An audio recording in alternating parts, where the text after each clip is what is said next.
Hello, welcome back to my channel. Today I'm going to talk about whether the traditional statistical models or machine learning models are still relevant in the age of AI. As you may know, AI is actually disrupting almost every area of modeling, right? Mathematical analysis. It's not just mathematical analysis, even software engineering and other fields are getting disrupted because of artificial intelligence. So the question is whether the traditional statistical models such as regression model, time series models, will they remain relevant if we're doing a master's degree in econometrics, statistics, or economics, quantitative finance? Will your education be relevant simply because you learn how to build models and how to use the mathematical analysis to analyze data, right? Will that even be needed if AI was to automate everything and with just a click you can build models? So will our education in theoretical statistics, in more abstract topics such as regression, different types of regressions, decision tree, boosting, bagging, support vector machines, simulation based models such as Monte Carlo simulations, all that will remain relevant in the age of AI, right? My view is that these skills will remain relevant for a variety of reasons. I'm going to talk about four reasons as to why your knowledge and skills in traditional statistical data analysis will remain relevant. For many reasons, I'm going to cite just four of them. One being that interpretability will remain a question mark on the AI models. Most AI models or the neural network based models are not interpretable. You cannot interpret as to why something is happening. It's not very easy to relate an input to an output of the model in a very straightforward way. It's not that easy to understand. In the real world scenarios, especially in some industries, it's very important that you are able to directly relate inputs to the model to the output. In the field of finance, that's quite important actually. Interpretability is very important in the field of finance or the modeling areas within the field of finance, whether it's on the trading side, on asset management side, on the banking side. If you're building an asset management model in an asset management company and the model is doing an evaluation of a given financial asset, you want to know as to how the risk, the factors used in the models are related to that of the output that comes out of the model.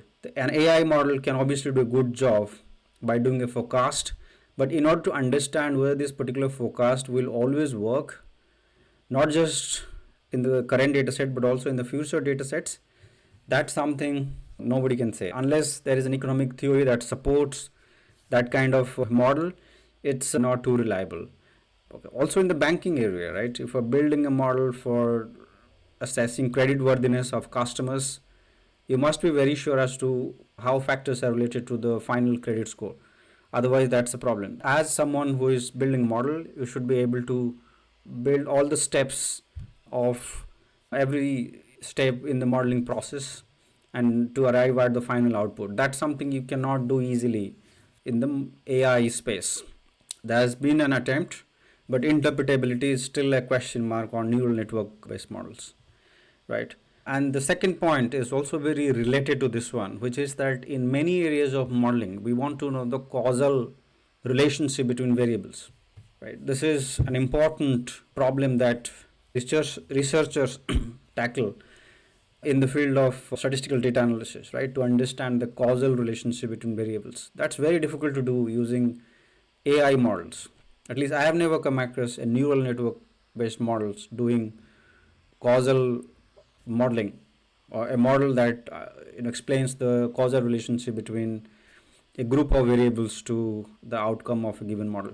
So that's very difficult to do, and a reason why interpretability is a question mark here. So these 2 points are a bit related, right? Certainly in the field of finance, it's very important that you're able to build models where you're not just able to interpret everything that happens within the model, but also you should be able to explain the relationship between each and every input to the model to the output. Right, that's quite difficult in AI modeling. Right, regulatory scrutiny, which is the third point, which is that many regulators will not allow AI models to be used in various areas, certainly in areas in the banking and financial service space, but also in areas such as, let's say, policy making, such as in healthcare. Very unlikely that regulators will allow an automated AI system to completely replace human researchers. Okay, so that will be an hindrance to the complete automation of model development in those areas. Obviously, in some of the areas, there will be quite a bit of automation, such as areas which are not very well regulated, such as e commerce, manufacturing. Not all manufacturing. I think manufacturing pharmaceutical is very regulated, drug discovery is very regulated, but manufacturing of, let's say, vehicles, it's not very regulated. Right, there things can be very well automated. Right, but in areas which are very regulated, you will see the regulators will not allow replacement of human researchers there through artificial intelligence, and hence there will be need of people who will do traditional statistical analysis along with AI modeling. I'm not saying AI will not help at all in building good traditional statistical models. AI will definitely help. In fact, you can use the output from the AI models as benchmark while building your traditional statistical models or machine learning models, right? So you can enhance the performance of traditional statistical and machine learning models through the use of AI models. So that's is quite possible, and I do see that happening. In fact, it's already happening. At least in the field of finance, where I work, I have seen people using neural network models to benchmark performance of the traditional statistical or machine learning models. Okay, so the third point is about the regulations and how regulations will or will not allow the use of complete automation of model development through AI systems. The last point, which is in my view is perhaps the most important reason why traditional statistical modeling will still be relevant, is because AI systems, because of the design, right, because of the design which is to optimize the performance, right, regardless of whatever be the selection criteria or variables, and whether the output is discriminatory in many ways. Discriminatory as in, imagine you build an AI model for credit scoring and the model optimizes profitability of the lender, bank in this case, right? It will discriminate against some people, maybe against minorities, against women, against certain type of people, right? That's not allowed, right? You do not want that to happen. But for an AI system which is optimizing based on profitability, whatever combination of variables, whatever combination of scores that ensures that the profitability is maximum, that will be selected, right? So it rewards profit, right? You cannot have constraints. You can have constraints, but it's very difficult to provide constraints and conditions to such models, because by design these models are so complex that it's very difficult to have control about different steps.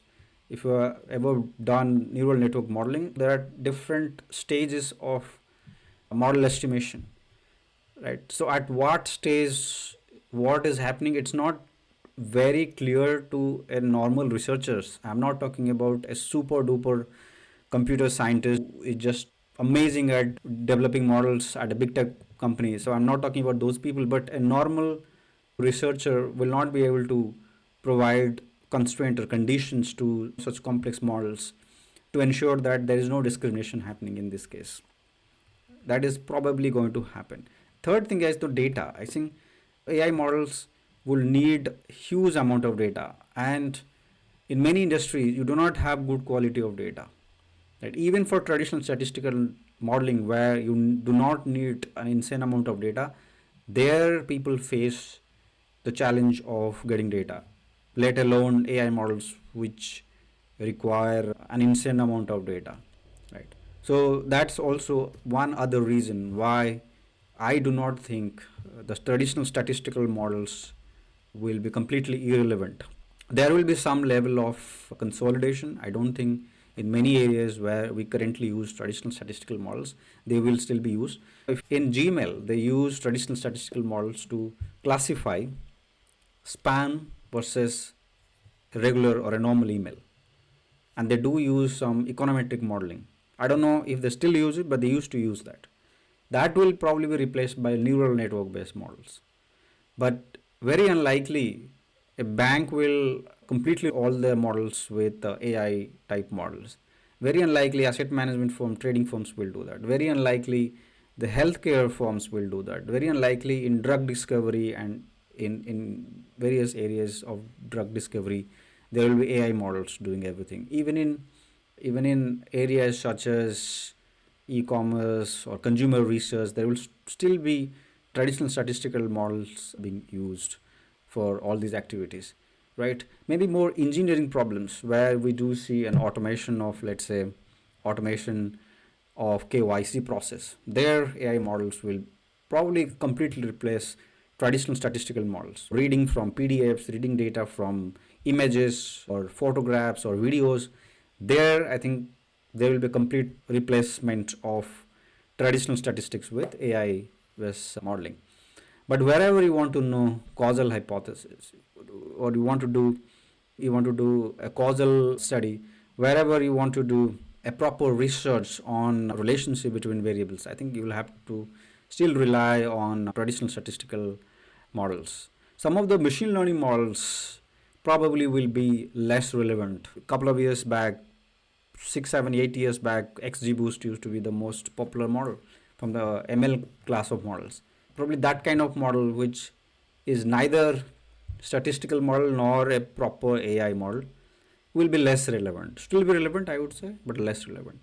But the modeling skill as such will still be relevant. If you want to study AI, your knowledge of maths and statistics and machine learning and algorithm data structure from the computer science side will always remain relevant. It is impossible that you do not know any math and you are an AI expert. That is probably never going to happen.